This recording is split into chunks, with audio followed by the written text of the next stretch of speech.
Hello friends, this is Growl. We have big news. The Druid Legendaries are finally posted on Wowhead, and hopefully they'll be available for us to play on beta. So we have an impromptu Legendary reading viewing session. We have Twitch chat here joining us, saying hi to YouTube. YouTube, you can say hi to Twitch chat in the comments. For now, let's look through the Legendaries. We'll look at all of them, but I won't have anything very good to say about the Boomy Legendaries and the Pharaoh ones. We're just looking at the Druid ones. So first, when Moonfire, Rake, Rip, or Rejuve are on a single target, their effects are increased by 30%. I'm not interpreting what that means. Is that the same as like Autumn Leaves, where if there are no other... No, that's saying if you only have one of them up. Okay, now I understand. So this is saying if you only have one Moonfire, one Rake, one Rip, or one Rejuve up, their effects are increased by 30%. I feel like this is not a good healing legendary, but it could be a good damage legendary. I would have to see how it plays out in terms of in dungeons. This seems like it would be a really good single target damage boost, but it would not help your healing much. Especially early on in the expansion, I can't see this being used that much, but it could be very good for damage. Next, we have your damage over time effects occur 25% more quickly, and your HOTS occur 10% more quickly. I feel like that's kind of a boring one. I really hope this one isn't good relative to the other ones because it's so boring. There's no way that you could make, like, you would basically equip this legendary and it would just be like it wouldn't change your gameplay at all. So while this could be cool, it's not really. And I hope legendaries like this aren't good. I hope there's no stat legendaries that people use. So the last Druid general run, the effects of Thick Hide, Astral Influence, Feline Swiftness, and Ysera's Gift are increased by 100%.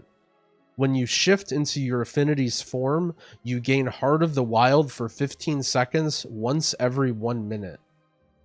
This one's really, really cool. Going from the last one to this one, I don't know if this is going to be good, but it seems really, really cool. It essentially encourages you to constantly use your affinity spells and go back and forth between your normal form and whatever form you use. Again, it's hard to say. It'll come down to how the damage is tuned, but I think it could be really, really fun to use. So that's an interesting one. It is hopefully better than the first one if it is used properly, but it seems cool. I like that one a lot. Let's just go straight to the rest of ones. We can go through the other ones later. So we have Memory of the Mother Tree. Wild Growth has a 25% chance to cause your next Rejuve or Regrowth to apply to 2 additional allies within 20 yards of the target. So this seems good for group healing. To me, it could be strong, but to me, it doesn't seem that fun. I like it in the sense that it's a good situational legendary. Let's say, for instance, in BFA, a dungeon like Temple, where you need to do a lot of group healing, or for instance, a fix like Bursting, you maybe could use this sometimes. And I don't mind legendaries where you're only using them sometimes in certain dungeons. So not the funnest thing, but I think it could be cool, and it's a nice thing to have in your repertoire. So an interesting legendary. Okay, here's the next one. Oh boy. You may Life Bloom 2 targets at once, and Life Bloom's final healing is increased by 200%. This is really, really cool.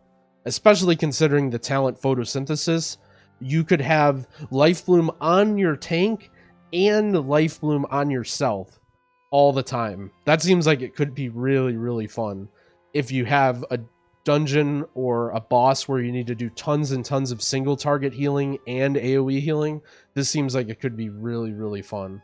So that's a cool legendary, especially if you consider that there's nothing in the game right now, but think about that, like a trait like rampant growth, where if you use in BFA, if you use regrowth, when you have rampant growth, it also goes on the target of your life bloom.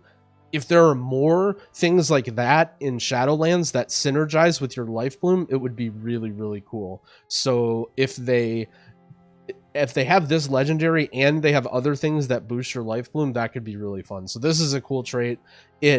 The one thing that I'll say about it is it definitely removes some decision making. I think photosynthesis is cool because you always have that trade-off of stronger single target healing or stronger group healing. So it is it sort of takes that away in the sense that you probably just always have life bloom on yourself and someone else. Okay, number 3, Swiftman no longer consumes a heal over time effect and extends the duration of your heal over time effects on the target by 10 seconds. That seems pretty good too. Everyone that's worried about the new Swiftmend that is consuming HOTS, like, this is a pretty strong talent. So imagine this. Imagine you have this legendary and you have Cenarian Ward. Think about how much single target healing you could be doing, constantly using Swiftmend on a 15-second cooldown and Cenarian Ward on a 30-second cooldown. That would be nutty. I think this one is a little bit like, I think this could be a cool legendary too. I think I like in the way that all 3 of these legendaries so far are a little bit different in what they do. So I actually think it's really possible that you carry around all of these legendaries and you're using them for different situations. So like this one is a purely single target healing legendary. The Life Bloom one is like kind of an AoE, but also is like good for 2 targets. The Mother Tree one actually could be strong with like full party healing. So I really like the idea of having lots of legendaries and moving them around and using different ones for different dungeons. That's really, really cool. The last one, Rejuvenation Healing has a 2% chance to create a new rejuve on a nearby target. That's really interesting too.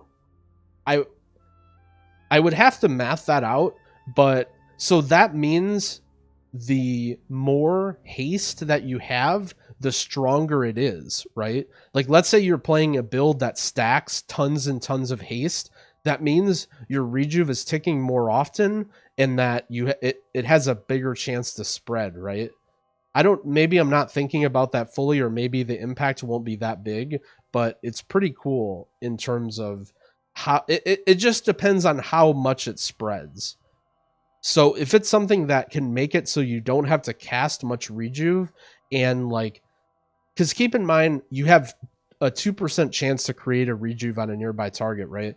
But let's say you have all of your rejuves out, even in Mythic Plus, let's say you have 5 rejuves out on all of your party. All 5 of those rejuves are going to have chances to spread rejuves and refresh your other teammates, right? So I think it would be a cool legendary if it is I think it should be able to refresh old ones, and if you can put 5 out, and then it's almost like Mistweaver's Rising Mist, where it's just constantly keeping up rejuves and you only have to reapply a couple. I think that would be pretty cool. But if it's just like a little bonus and it doesn't reapply that often, it's hard to say. And yeah, again, there's other things that you could combine with it too. They're for sure going to do talents, conduits, and things that buff rejuve, so that could be stronger as well. So that goes over all the Resto Druid legendaries. This is the end of the part of the content where I actually know what I'm talking about, but we can look at the other ones too. First, we'll look at the bear one. Thrash has increased damage, increased radius, and can stack one more time. This seems kind of boring, but still pretty good for Druid. Like, Thrash is their biggest builder, and they're like does a lot of damage and keys. So I could see this being a pretty good legendary. It doesn't really impact the gameplay that much. Barkskin reduces damage by an additional 15%. When it begins and ends, you gain Iron Fur and Frenzied Regen. That's actually really cool too. Like that essentially shores up a weakness that bear has of not being able to have fur and rejuve on pull. So that's actually really, really cool too. It's a good defensive one, whereas the thrash one is a good one for offense and threat. Again, I don't know a whole lot about bear, but these seem like pretty cool. Thrash has an additional 15% chance to trigger an additional thrash. I said additional twice. That could be good. That to me, when I read this one, it doesn't seem super. So this is, well, it's like a double hit, right? It's almost like a Wind Fury sort of thing, or like a dual wielding bear thing. That's interesting. That would, to me, it would come down to a tuning issue. If it was tuned, you know, it could be good, it could be not good. It seems like something that would be fun at first, but ultimately wouldn't change your gameplay that much. And the last one, Legacy of the Sleeper. Bearers know about that one. Berserk in bear form gains 25% increased damage, 25% leech, and immunity to all effects that cause loss of control for your character. That's... I don't know what the uptime of Berserk would be, but it seems really, really strong, so it's probably not going to be that high of uptime. That's like if you need really big moments. I'm not sure if this is going to be good or not. I just don't know enough about bear to judge, so we at least looked at them and figured out what they do. Let's look at the feral ones. I don't know anything about feral, so I'm basically just reading them. Rip damage has a 4% chance to make your next bite free and deal maximum damage. I know what those abilities do. Kind of neat, I guess. Tiger's Fury causes your next finishing move to restore combo points. Yeah, I just don't know enough about the feral rotation to make a judgment. Clearcast abilities generate 25% of their energy cost, and your maximum energy is increased by 60. I'm sure the feral mains in the chat know more about this. All two of the feral mains that are watching right now. And let's look at the boomy ones too. And it looks like there are still some missing. There's one missing for feral, 2 for boomy, 1 for general. So this isn't all of them yet. The 2 boomy ones, Star Surge and Starfall, each have a 15% chance to make the other free. Again, this seems like more of a tuning one. It doesn't seem that interesting. Like you'll end up like using Starfall on single target if you get a proc or whatever, or Star Surge on AoE, I guess. Maybe it's good. I don't know. And Primordial Arcanic Pulsar. I wonder where this came from.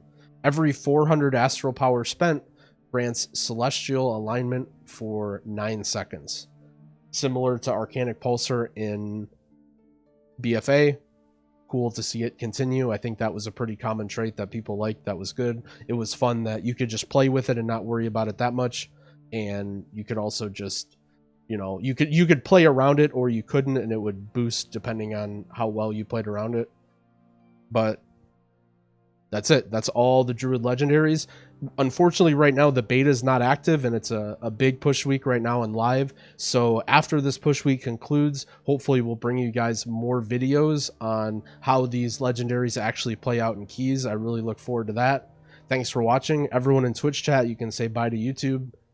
I would appreciate it if you like the video and you want to stay updated to more Druid stuff as well as other healers in Shadowlands. I'd appreciate it if you like the video and subscribe to my channel. Thanks for watching, friends. Happy keying.